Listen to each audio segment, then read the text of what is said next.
Hey everyone, welcome to another edition of the Bandsaw Life. I'm Alex Snodgrass. This is my buddy Stone from Wood and Stone. And today we want to go through this 18-inch jet. It's a brand new saw, 18-inch with a 16-inch cut capacity. It's got a foot brake, which is kind of rare for a jet. Jets usually don't have the foot brake. This one does. I've got the optional light on here, and of course, quick release for raising or tightening and loosening your blade. This one's got the 3-horse motor on it. I put casters on the bottom of this. They do sell a base for it, which is probably a little more stable than what I've done with it. I prefer casters for a smaller footprint, but there is always that possibility you could tip it over if you push too hard or something like that. So always safety first. But what we want to do is I'm going to take the table off. I'm going to show you how to tune this saw up, and then we're going to resaw a 16-inch piece of maple to show what this bad boy will really do. Hope y'all stick with us. Get after it. All right. All right, now I've got the table off. You can see it's just 4 bolts to take that table off, but remember when you put the table on this particular unit, it needs to be angled at the 45. Otherwise, it's difficult to get the screws in because this spring helps assist lift, angle, and flatten that table. Now, we'll just open everything up here.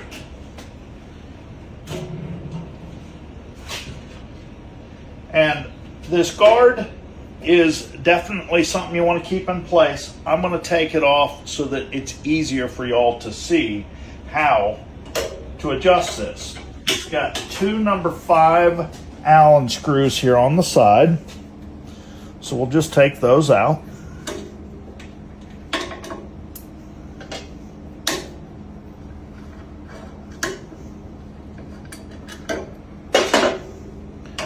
And then the guides don't get much easier. This is a simple setup. Basically loosen this up, and when you loosen this, it is a cam that adjusts your guides. And you loosen this up, it adjusts that guide. With the back, it's just loosen it and it slides front to back. So we'll set this into place. Same thing with the top, basically cams and the back screw. So what I'm going to do is I'm going to put the blade in place and then adjust those guides to the blade. The blade that I'm going to use today, my favorite 5/8" Greenwood by Carter Products, and we're going to try to resaw a 16-inch piece of hard maple to show you what this blade and of course this awesome saw will do. Now we're ready to install the blade here. The first thing that I want to do is de-adjust all the guides. So I'm going to open up every guide. I'm going to back away my thrust bearings and open up those side guides. So now everything's open, backed away. We'll install our blade. We've got our 5/8" Greenwood blade. This is a 150-inch blade for this saw. Now, a lot of saws have these days, and a lot of people look at it and go, why did it must be for shipping. Well, actually those little wood pieces are there so it deflects the dust out the top chute. It does have one in the bottom, so it does pull that residual that gets down in the bottom. But this is kind of a dust deflector. So we'll take that out, set our blade into place.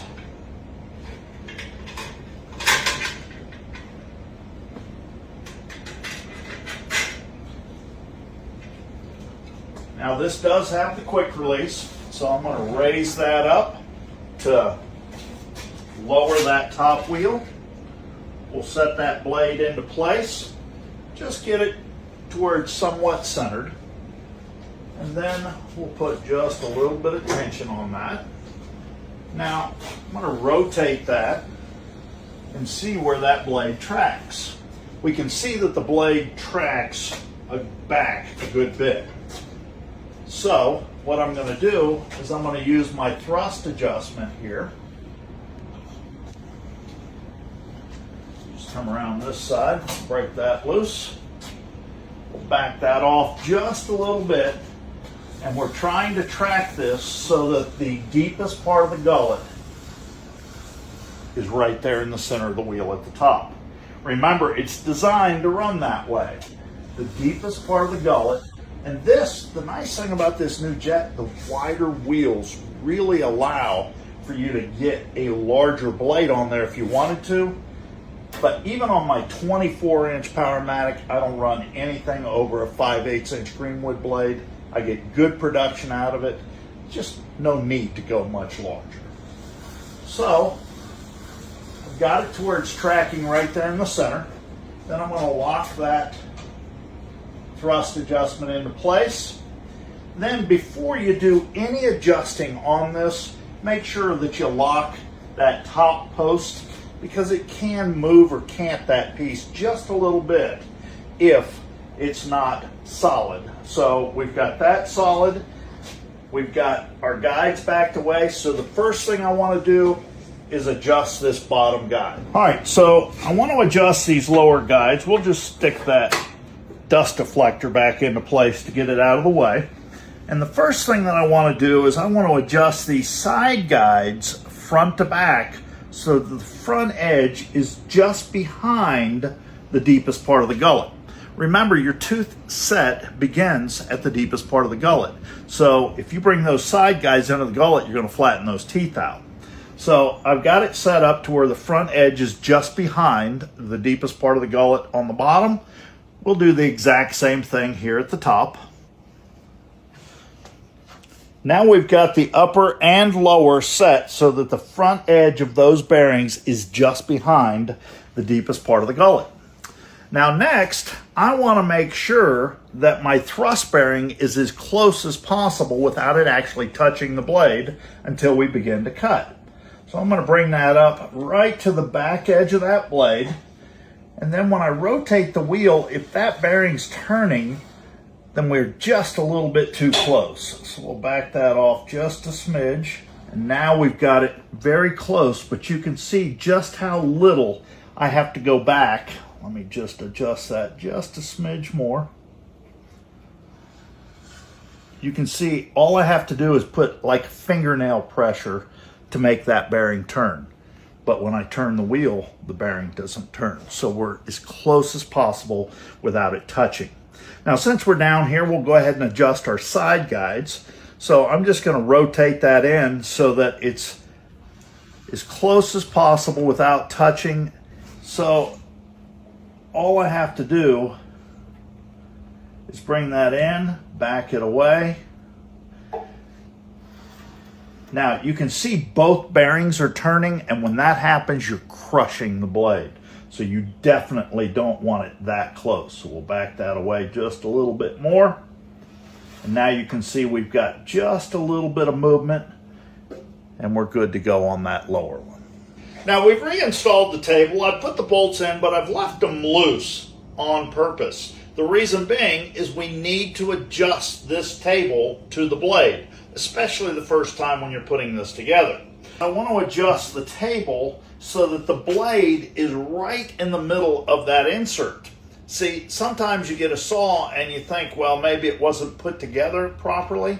Well, it's just a matter of adjusting the table so that that blade is perfectly centered. But the other thing that we need to do is we need to make sure that the table is square to the blade, because you want to be able to use this miter slot, and the only way to do that is to square it up to the blade. So I'm going to use the good old Carter Fasts. Now, these are super simple to use. They basically have a magnet with a groove.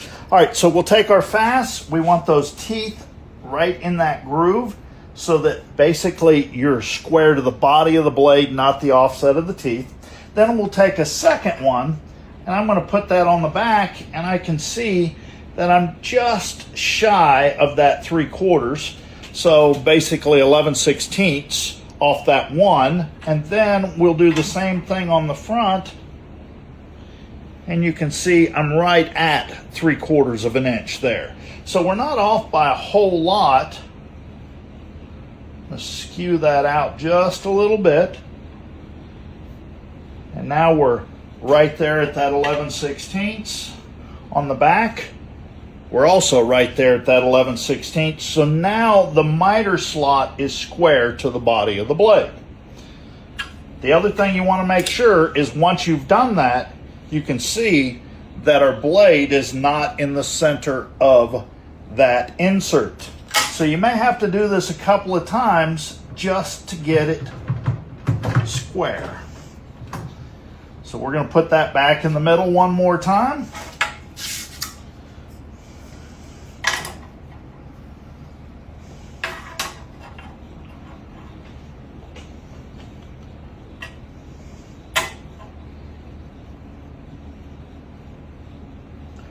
Couldn't do that again if I tried. Absolutely perfect. And we're right in the middle of the insert. So now I can tighten the table where it's at. We know we're square and we're centered in the middle of our insert. All right, now the last thing we have to do before we resaw this 16-inch piece of maple is we want to install our fence, and we want to make sure that the fence is square to the body of the blade. Now, we've adjusted the table so we know that's square, and we could work off that miter slot, but the problem that we run into there is if you get the blade back or forward just a little bit, it can change the angle of the blade. The best way to do this is with a fast. Put the teeth right in that groove, put it right on that blade, and then we can take a second one and measure over front and back to make sure we're squared. This thing couldn't be more accurate. It is set up and ready to go. So, what I'm going to do is I'm going to set this for a 1/2 inch.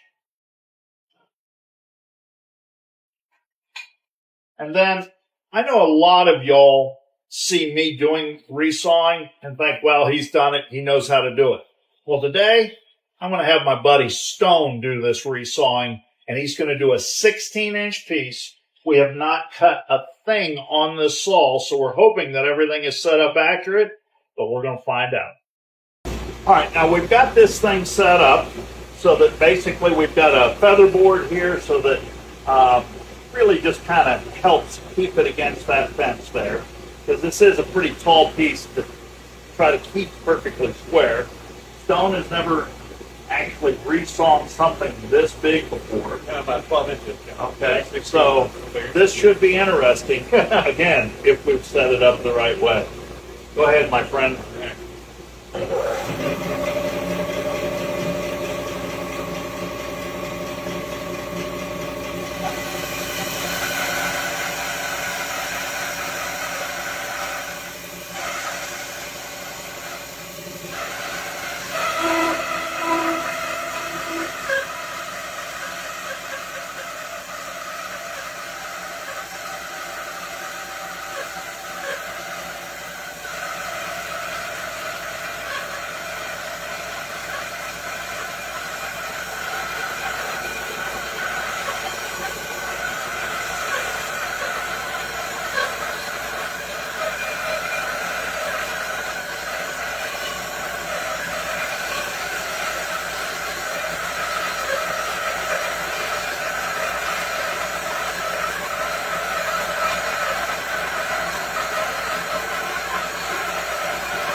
I don't think you could get much better than that. Right out of the box, set up, dead perfect, almost dropped it.